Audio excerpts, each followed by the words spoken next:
Hello friends and welcome back to part two glory with Preshita. आज आपण शिकणार आहोत पोयम 4.4 होम स्वीट होम. आता ही पोयम आपल्या सगळ्यांची खूप जवळची पोयम आहे. ही पोयम आपल्याला आपल्या घराबद्दल सांगते. आपल्या सर्वांनाच आपलं घर खूप प्रिय असतं आणि त्यात राहायला आपल्याला मनापासून वाटतं. तर ही पोयम, ह्याच्यात जे पोएट आहेत ते आपल्या घरापासून लांब आहेत आणि त्यांना त्यांच्या घराची आठवण येते. ते कसे व्यक्त करतात ते आपण बघूया. प्रत्येक स्टॅन्झा आणि लाईनचे मीनिंग्स आपण बघूया. Let's start. Home sweet home. Mid pleasures and palaces, though we may roam, be it ever so humble, there's no place like home. तर आपल्याला कितीही प्लेजर्स म्हणजे कितीही भारीतली वस्तू, एक्सपेन्सिव्ह गिफ्ट्स किंवा काहीही दिले किंवा पॅलेसेस, मोठ्या मोठ्या महलात आपण जाऊन राहिलो, पण आपल्याला आपलं घर म्हणजेच हंबल दिलं आहे. हंबल म्हणजे साधं सोपं, मॉडेस्ट होम. ठीक आहे. तर आपल्या घरासारखी कुठेच जागा नाही आहे. A charm from the sky seems to hallow us there, which seek through the world its near met with elsewhere. तर जे घराचं चार्म आहे, घरात एक आकर्षण आहे जे आपल्याला खेचतं, तर ते कुठेच नाही आहे. Which seeks through the world it's never met with elsewhere. तर ते कुठेच नसणार. जे आकर्षण आपल्या घराचं असतं आपल्याला, ते आपल्याला जगातल्या कोणत्याच कोपऱ्यात किंवा कोणत्याच वस्तूचं नसतं. Home home sweet sweet home, there is no place like home. O there is no place like home. तर खूप सुंदर घर आहे आणि त्याच्यासारखी दुसरी कुठेच जागा नाही आहे या पृथ्वीवरती. An exile from home, splendor dazzle in vain. तर मी भलेही घराच्या बाहेर आहे, पण जेव्हा घरात घरात जातो तेव्हा डॅझल म्हणजे काय, हॅपीनेस. ठीक आहे. ते मला हॅपीनेस माझ्या घरी जाऊनच मिळतं. ओ गिव्ह मी माय लोली टॅच्ड कॉटेज अगेन. टॅच्ड म्हणजे शिवलेलं जे असतं ना, जे छत असतं घराचं, ते जुन्या घरांचं कसं असायचं, कौलारू असायचं. कॉटेज म्हणाला इकडे, तर एक छोटीशी झोपडी. तर मला तसं घर द्या, जे माझं जुनं घर होतं मला ते पाहिजे.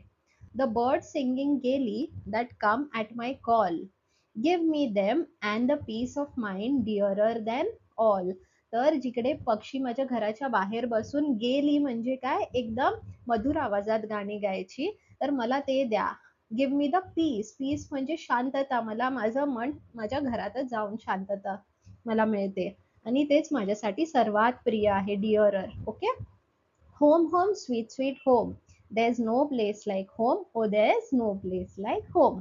तर इथे बघा, वेन, गेन, कॉल, ऑल हे सगळे रायमिंग वर्ड्स यूज केले आहेत पोएटनी to give a poetic effect.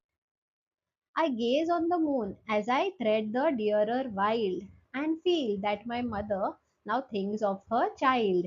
तर मी घरापासून लांब आहे आणि मूनला गेज करतोय. गेज म्हणजे काय, मी टक लावून मूनकडे बघतोय आणि मला असं वाटतंय की आई सुद्धा घरातून याच मूनकडे टक लावून बघत असेल आणि तिला माझी आठवण येत असेल. थिंग्स ऑफ हर चाइल्ड म्हणजे तिला माझी आठवण येत असेल, माझा विचार करत असेल. As she looks on that moon from our own cottage door, तर ती दारावरती उभी राहून या चंद्राकडे बघत आहे. Through the woodbine whose fragrance shall cheer me no more. तर जे वुडबाईन म्हणजे जी वेल आहे, आमच्या घराच्या बाहेर एक झाड आहे, त्याची फ्रेग्रन्स आहे, जो दरवळलेला असतो वास, तो पसरलेला असतो आणि तिथून माझी आई माझी वाट बघत आहे. Home home sweet sweet home, there is no place like home. Oh, there is no place like home. How sweet this to sit neat a fond father smile. तर मी माझ्या घरी, मला आठवतं माझे वडील जे आहे, एकदम त्यांचा चेहरा एकदम हॅपी आणि गोड असं वाटायचं मला त्यांच्या बाजूला बसून. And the cares of a mother to soothe and beguile. तर माझी आई मला सूद करायची. सूद म्हणजे माझी लाड आणि प्रेम करायची मला. मला ते आठवतं. Let others delight mid new pleasures to roam. तर दुसऱ्यांना जाऊ दे, त्यांना प्लेजर्स भेटू दे.